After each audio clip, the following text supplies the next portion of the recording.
नमस्कार दोस्तों, मैं हूं डिजिटल गुरुजी और आप देखना शुरू कर चुके हैं डिजिटल गुरुजी 3.0। आज के इस सेशन में हम लुसेंट जी के टॉप 50 प्रश्न डिस्कस करने वाले हैं, जो कि यह सेट नंबर 10 है। अगर आप कोई भी वनडे एग्ज़ाम की तैयारी कर रहे होंगे तो उन सभी के लिए यह क्लास जो है काफ़ी उपयोगी होने वाला है, तो अंतिम तक क्लास अटेंड कीजिएगा। चलिए आज की क्लास शुरू करते हैं।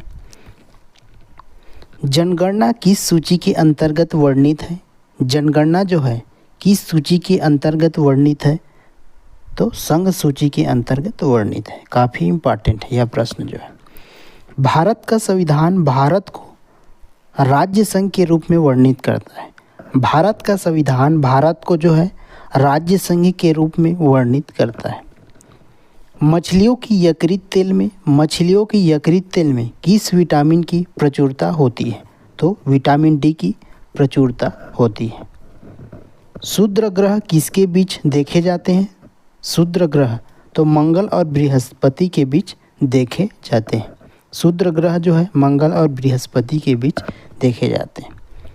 अगला है तुलबुल परियोजना किस नदी पर है? तुलबुल परियोजना तो झेलम नदी पर है। और झेलम नदी का प्राचीन नाम क्या है? तो वितस्ता। याद रखिएगा, एग्जाम में पूछा जाता है। अगला है बाबरनामा के लेखक कौन है? बाबरनामा के लेखक बाबर है। चलिए अगले स्लाइड की ओर। अंतर्राष्ट्रीय महिला दिवस कब मनाया जाता है? अंतर्राष्ट्रीय महिला दिवस 8 मार्च को मनाया जाता है। प्रकाश वर्ष किसका मात्रक है? प्रकाश वर्ष जो है दूरी का मात्रक है। प्रकाश वर्ष दूरी का मात्रक है। मानव शरीर का सामान्य ताप कितना होता है? मानव शरीर का सामान्य ताप जो है 37 डिग्री सेल्सियस। 37 degree Celsius. अंतिम मुगल सम्राट कौन था? अंतिम मुगल सम्राट बहादुर शाह द्वितीय था। भारत छोड़ो आंदोलन का नारा किसने दिया था? काफ़ी इम्पॉर्टेंट है। भारत छोड़ो आंदोलन का नारा जो है यूसुफ मेहर अली ने दिया था। अगला है भारत छोड़ो आंदोलन के दौरान करो या मरो का नारा किसने दिया था? तो महात्मा गांधी ने दिया था। और भारत छोड़ो आंदोलन की शुरुआत कब हुई? 9 अगस्त 1942 को। 9 अगस्त 1942 को भारत छोड़ो आंदोलन की शुरुआत हुई थी। अगला प्रश्न है राशियों की कुल संख्या कितनी होती है? राशियों की कुल संख्या 12 होती है। कौन कौन से है? मेष, वृष, मिथुन, कर्क, सिंह, कन्या, तुला, वृश्चिक, धनु और मकर, कुंभ और मीन। ये सभी हैं राशियों के नाम। अगला है एंजाइम मूल रूप से प्रोटीन है। एंजाइम जो है मूल रूप से क्या है? तो प्रोटीन है। सौरमंडल का सबसे चमकीला ग्रह कौन सा है? सौरमंडल का सबसे चमकीला ग्रह तो शुक्र है। अपनी उज्ज्वल सुसंगत उपस्थिति के कारण शुक्र को सांध्य तारा और भोर का तारा उपनाम दिया गया है। याद रखना, शुक्र ग्रह को सांध्य तारा और भोर का तारा नाम दिया गया है, उपनाम दिया गया है। बिंदुसार किस वंश का शासक था?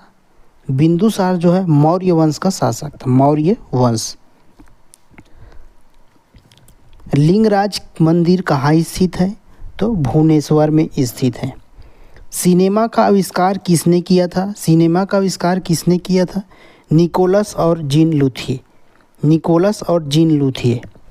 पृथ्वी का एकमात्र उपग्रह का नाम क्या है? तो चंद्रमा है।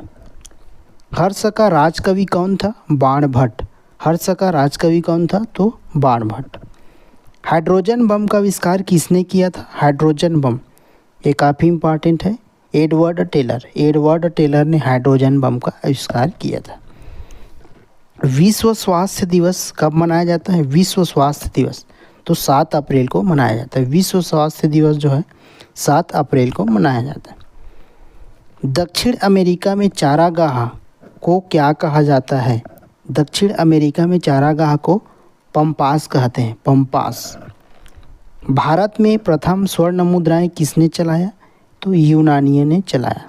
भारत में प्रथम स्वर्ण मुद्राएं जो है यूनानियों ने चलाया।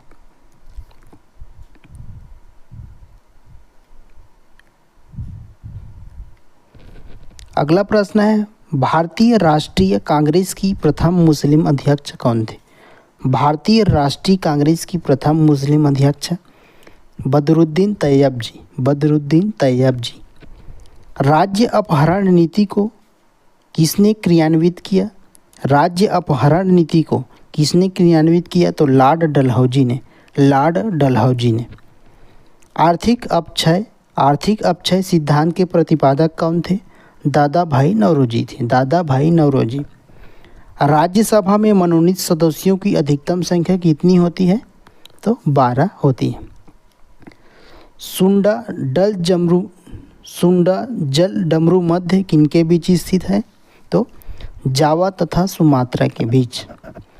राष्ट्रीय आय का आकलन कौन करता है? राष्ट्रीय आय का आकलन केंद्रीय सांख्यिकीय संगठन, केंद्रीय सांख्यिकी संगठन।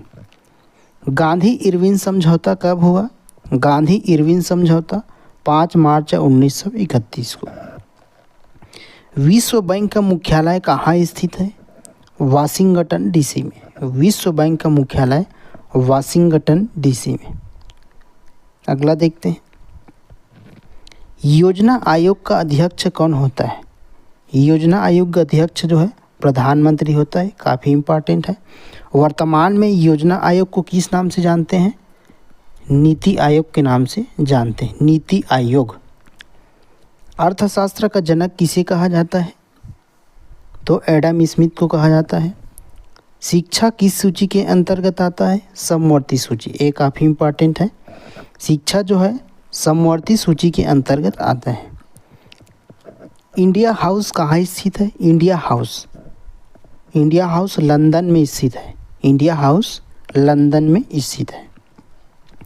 लाफिंग गैस का रासायनिक नाम क्या है? लाफिंग गैस तो नाइट्रस ऑक्साइड। लाफिंग गैस का रासायनिक नाम nitrous oxide, formula N2O, formula N2O।